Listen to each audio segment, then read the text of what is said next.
record-breaking crowd, 68,323 people at the Alamodome. Can you comment on the energy and the environment that you felt tonight?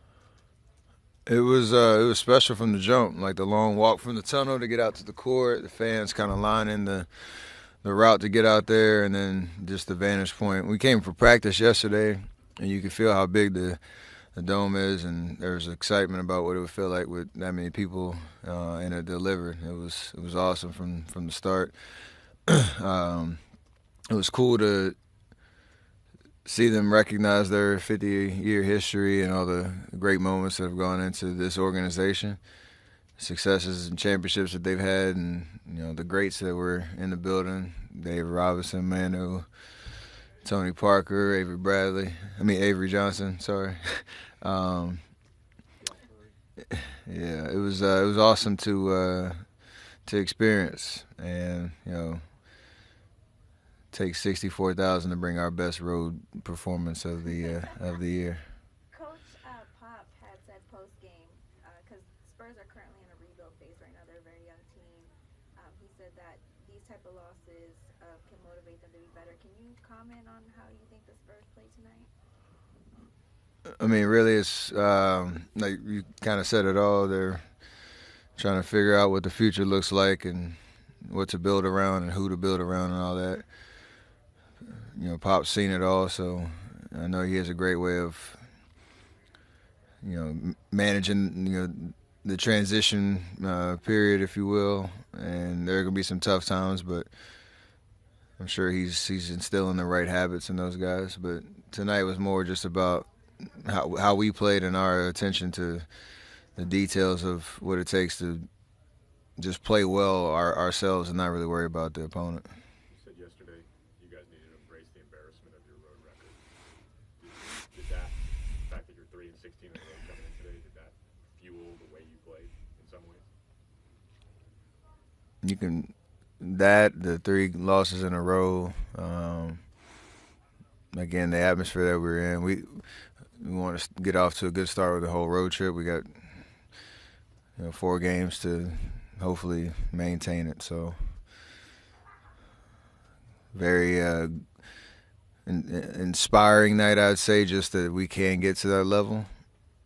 I don't know when the last time we had starters sitting in the fourth quarter, which was nice, but we gotta maintain it. We're still everything we said before the night still applies, even though we won. We have to keep that same sense of urgency and feeling of embarrassment to fuel more wins on the road.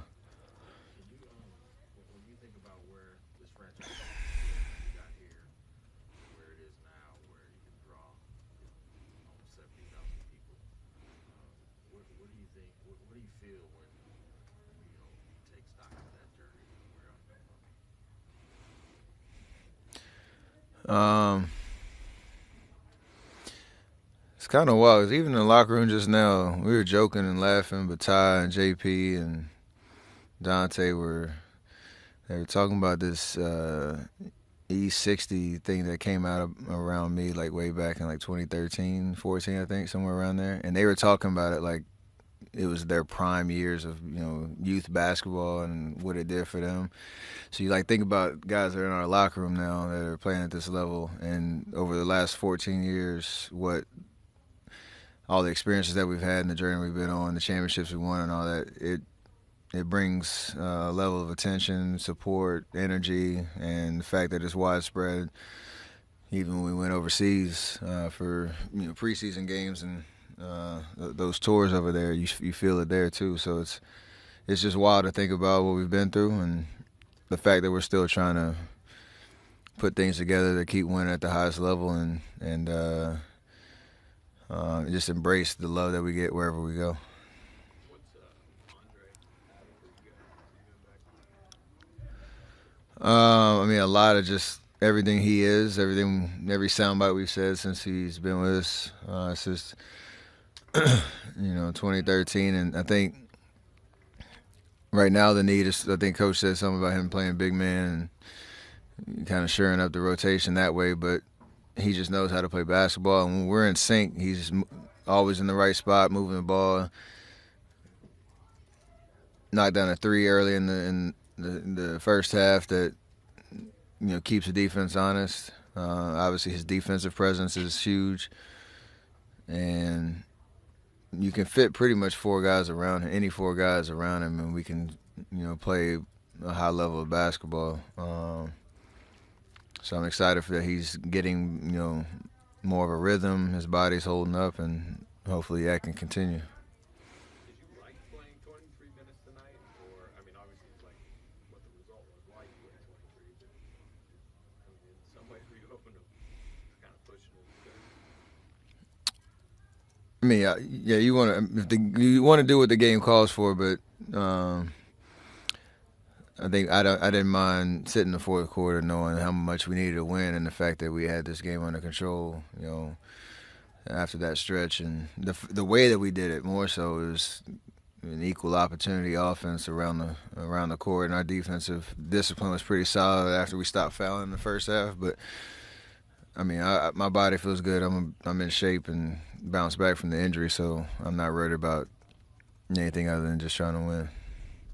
Talk about the equal opportunity offense. Can you tell early when you guys are really clicking? Is it the ball movement? Is it the fact that a bunch of people are scoring?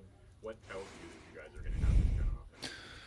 Mostly it's the feeling of just being organized. You're going to make or miss shots. That's part of the game. But the shots that you create, the way that the ball is moving, and just the overall spacing, when we're organized, we're pretty good. I think we've had trouble where we have a chaotic offense and me just flying around, or Clay flying around, or JP flying around, and we're just not all in the right spot to use that to our advantage. And we talked about that over the last couple of days. Simplify it and get organized, and good things will happen because we have enough talent. So you can feel the focus on that end from the jump.